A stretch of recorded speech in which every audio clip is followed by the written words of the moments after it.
जरिया की कोयला बेल्ट का इतिहास भारत के औद्योगिक विकास और कोयला खनन से जुड़ा है, जो झरिया कोयला क्षेत्र के समृद्ध इतिहास को दर्शाता है।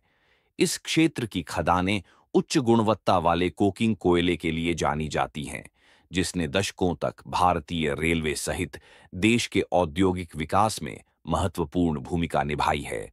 हालांकि इस क्षेत्र का इतिहास भूमिगत आग, पर्यावरण प्रदूषण और लोगों के लिए खतरनाक परिस्थितियों से भी चिह्नित है, जो 1916 में पहली आग के बाद से लगातार बनी हुई है। झरिया कोयला क्षेत्र को भारत के सबसे बड़े और सबसे उत्पादक कोयला क्षेत्रों में से एक माना जाता है।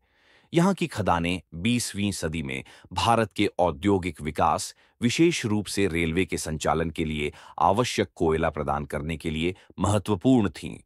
1916 में पहली भूमिगत आग लगने के बाद से यह क्षेत्र भूमिगत आग की समस्या से जूझ रहा है।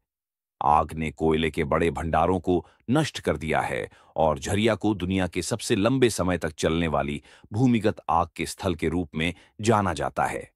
भूमिगत आग के कारण जमीन धंसने और व्यापक विनाश का खतरा बना रहता है, जिससे लोगों को खतरनाक और प्रदूषित वातावरण में रहना पड़ता है। आग से निकलने वाली लपटें और धुआं हवा की गुणवत्ता को बुरी तरह प्रभावित करता है, लेकिन फिर भी यहां बड़ी संख्या में लोग रहते हैं। खनन की वजह से भूमि और स्थानीय समुदायों की आजीविका पर गंभीर प्रभाव पड़ा है। लोगों को अक्सर अवैध कोयला खनन के माध्यम से अपनी आजीविका चलाने के लिए मजबूर होना पड़ता है, जो एक अत्यंत खतरनाक और अस्थिर जीवन है।